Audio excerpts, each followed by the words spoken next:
Water Club, the Joint Service, along with the private sector and several other agencies have collaborated into a 2-day massive cleanup.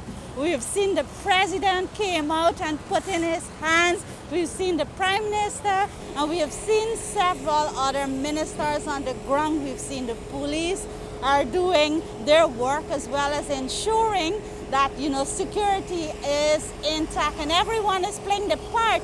We also seen the media as well came out in their numbers as usual, making sure that they cover the story. And this is just one of the many massive cleanup that is happening today, which is Saturday and Sunday.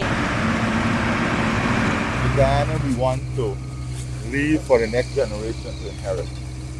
We all grew up seeing things that we all wanted to change. Now all Guyanese are asked to be part of this change which we want to see. And I want to say this. The multi-stakeholder approach with the private sector, the chief of staff, the commissioner of police, cabinet ministers, top corporate officials, citizens, is to send a message that the responsibility resides with all of us to make the difference, and we're starting from the city itself. What you're seeing here is just the tip of the iceberg. In our assessment, we have 25 sites like these, some of them in far worse condition, that we have to clear this weekend. We have hundreds of trucks that were volunteered, heavy equipment, and this is not just going to be a one-off exercise. The aim of this is to bring awareness. That is the first thing. The second thing is to do the massive haul, starting the cleaning up of our country. Thirdly, we are going to put police presence at these sites where people continuously dump their garbage. And who do this are worse than the garbage itself, because they have no regard for the environment. They have no regard for you, for each one of us who lives in this country, because it becomes a public health issue. And it's time we start calling people out. So whilst the police will be out here, the government will be working on cameras to be installed at specific locations. It's because some of it is deliberate inaction also. So we'll be working on cameras to get these persons who continue to deface our country and put us in a negative light. Whilst we are doing this, we are also working on a number of plans that are related to urban renewal and transforming the city. The city of Georgetown is not a huge city. So one of the beauty about this city is that it is a walking city, which means that you can walk easily around the city and get your business done. But you have to walk in an environment that is safe, in an environment that is clean, in an environment that is conducive, and that is what we'll be creating also. We also want to create a city that is family oriented, where families can come out and families can find a safe zone in which we can build not only the relationship within families, but the relationship within communities.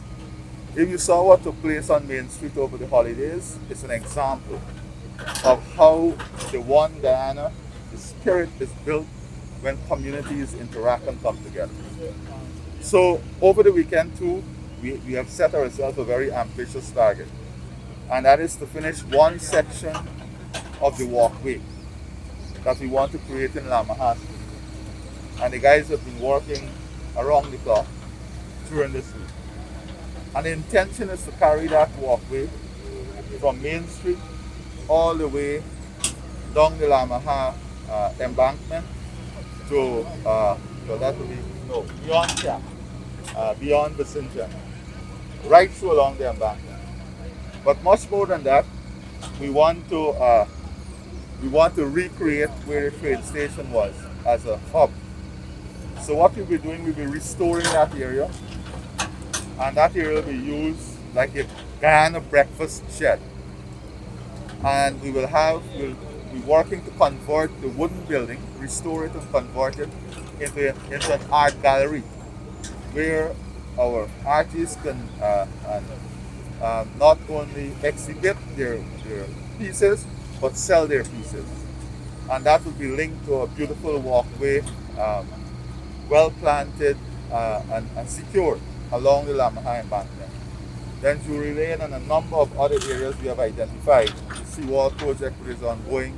The medians, all the way to down the east coast, where the median is, the overgrown grass. We want to modernize those medians. So it's starting to build a new culture, a new approach to the way we treat the environment, the way we treat each other. The way we treat each other. And the environment is a demonstration of who we are. The environment is a demonstration as to how we value each other.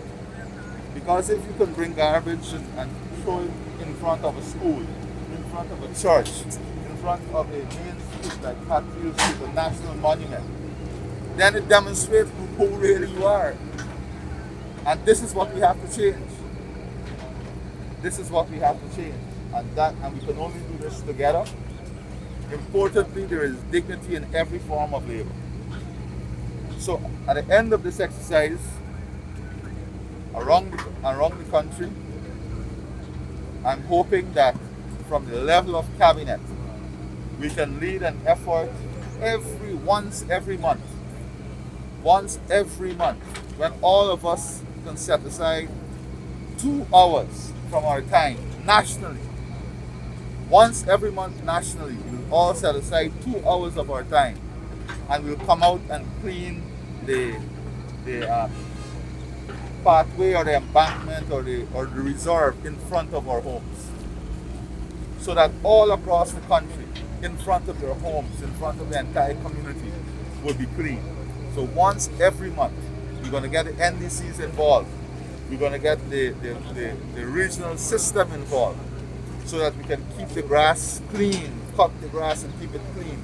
And once every month, the citizens of this country will dedicate ourselves to this effort.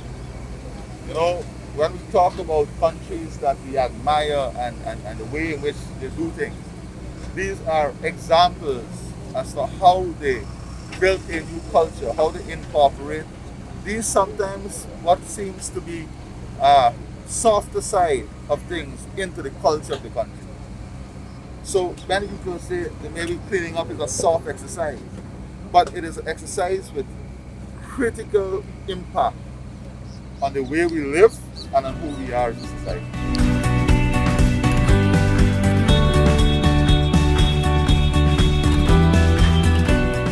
Well, first of all, this is timely, right? I must commend the discipline services and the private sector for embarking on this cleanup. We are here in support of this venture because we need a clean city, especially at a time when we are battling COVID. You know, the whole issue of sanitization and cleanliness of their environment is very important. And as we clean up, I will take the opportunity to ask Guyanese to desist from, throwing garbage on the streets and so. Ensure you dispose of garbage in a proper manner where there's some bin or something. Okay, so we don't want people to be clean up and they to just litter in the place. Okay, let's be part of this whole cleanup campaign by cleaning up and also by disposing of your garbage properly. Well, the President Irfan Ali requested this collaboration between the government, the City Council hopefully, and utilizing the forces and the Army and the police to bring the city initially to some state of cleanliness in respect of garbage disposal, the removal, and to ensure not that the weather is better, but we have a safe and clean environment. And so I think this is particularly important at this time. I think it's wonderful initiative. I think it would help to bring back a sense of community in the city and togetherness. And the important thing is that as we go forward, that it is sustainable. Yeah, certainly. Every collaborative effort in ensuring that the city is beautified is always a welcome one. And we're pretty glad to be a part of this because we want to ensure that we live in an environment that is conducive for all of us, including our children. The main city council has neglected Georgetown. From the highest level, he's leading from in front. He's brought out his troops to make Georgetown clean again.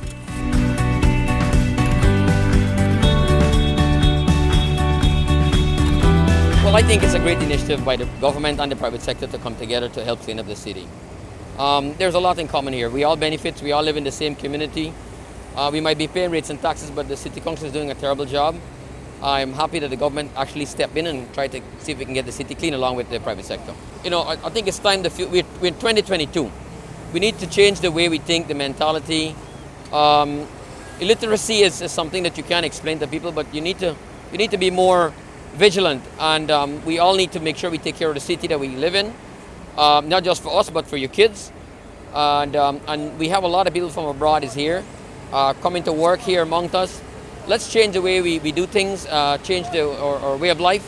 And yeah, corporate Guyana, please make sure that, you know, you in some sort of your business, you train your people some sort of etiquette, even in the private sector or even the government organization.